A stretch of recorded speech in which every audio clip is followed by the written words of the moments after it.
Welcome to another episode of Game Boy Roulette, where we take a look at randomly chosen games from the Game Boy library. Joe and Mac, spoiler alert, and dinosaurs. Joe and Mac, also known as Caveman Ninja, was a pretty popular arcade game released by arcade giants Data East in 1991. While never a smash hit the way that Pac-Man or Donkey Kong was, Joe and Mac did gain a bit of a following, enough so to be ported all over the place, including Super Nintendo, Sega Mega Drive, and of course, the Game Boy. You play as either Joe or Mac, and go through caveman times to rescue your girlfriend from rival cavemen. It's your typical cartoon arcade game, battling cavemen, working your way through levels, encountering dinosaurs, stuff like that. So it's time for another round of port comparison. How will it hold up compared to the original arcade game? The cover is refreshingly straightforward. We got absolutely everything we're going to see in the game on this cover. We have cavemen, we have dinosaurs, we have a lush jungle, we have... Audrey too? What? Look, whatever. We got another port comparison to do. How did Joe and Mac make the transition to handheld? Joe and Mac by Data... Oh, we're already starting the music, okay. Wow, that is a face. Look at that face. That is quite the cover. Rick, Dave, Trev. I'm gonna get you, Trev. Did that say Caveman Ninja Demo? Hang on. That definitely said Caveman Ninja Demo. Can I get back to the video game, please? Start game, change controls. Okay, let's just start game.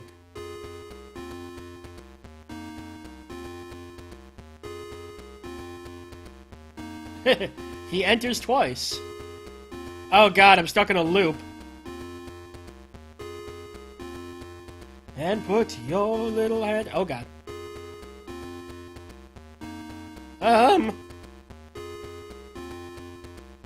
I am not sure I'm entirely comfortable with what I'm looking at.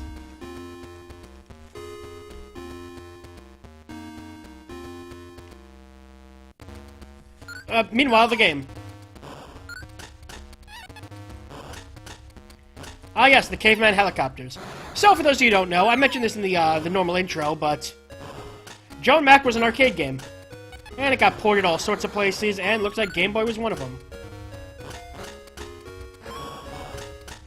I'm not sure if this is exactly the same as the arcade mode. As the arcade version, that is. Yeah, can I get a note up there? I'll do some research afterwards. Is this identical to the arcade version? Watermelon. Well, it controls just fine. Believe it or not. Yeah, okay, this is looking... I've seen this shot before.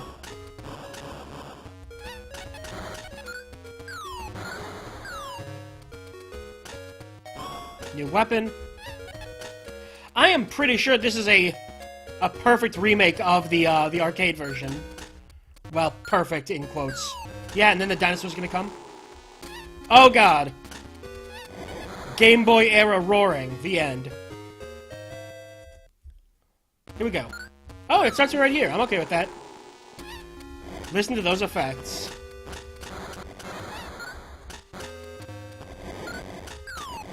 Oh my god, it has a life bar. I didn't even notice the enemy had a life bar, too. I didn't like this scene in Jurassic World.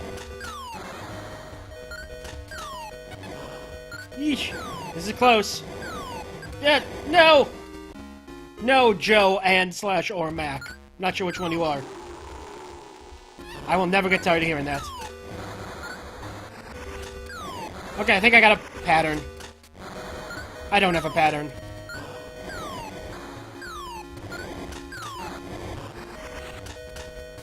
Got him! What? I totally hit him twice. Whatever. Die! I got him. I beat my chest in happiness. Where are you going? You're in the foreground. Get out of there. You're not supposed to be there.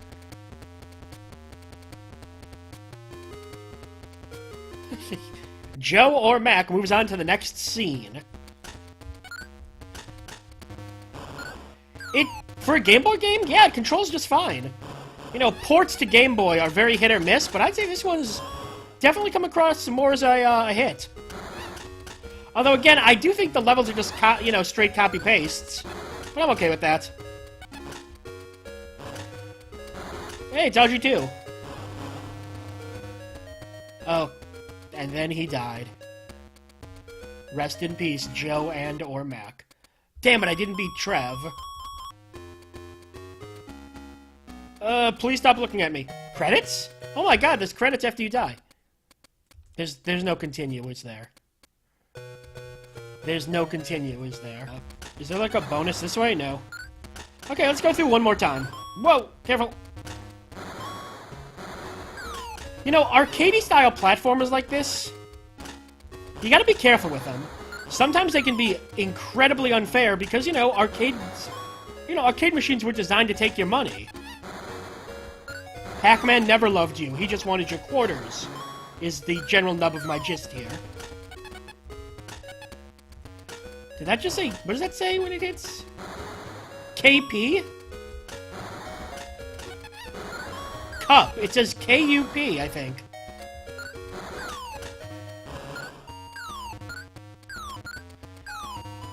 Ah, Mr. Dinosaur, we meet again. Music's kind of nice, too. I like the music. Fruit. Oh, that is gorgeous. I could listen to that sound effect all day.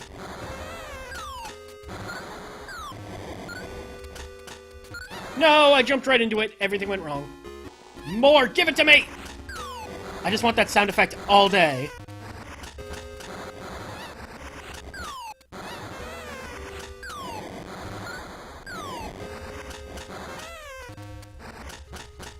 Much better this time.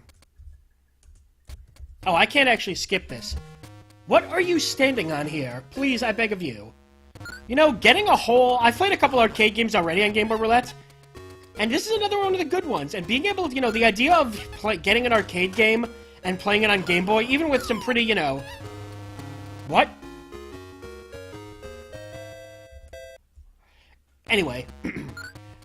Getting the arcade on your Game Boy, even with some downgrades, is a huge bonus. Well, it was back in the day. So I would imagine this game would kind of be pretty awesome to have. Goodbye, Audrey 2. Why? Oh. And it's over.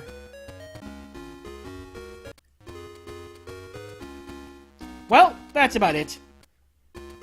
Thank you so much, programming started by Spidersoft? Huh. Oh, a bunch of companies worked on this. Well, either way, thank you, Joe and Mac. Whichever one of you that is right here. I may never know. And thus, the Game Boy continues Joe and Mac's legacy of some somewhat okay games. This was another case of successfully scaling down an arcade game into a nice, bite-sized package. The game itself played fine, with the controls responsive and the levels straightforward. Although it did lean a bit hard at times, which honestly they didn't need to do because the Game Boy isn't begging you for quarters like arcades did. All that said, it feels like it suffers from the same problem that the other versions of Joe and Mac had. It's just not very compelling.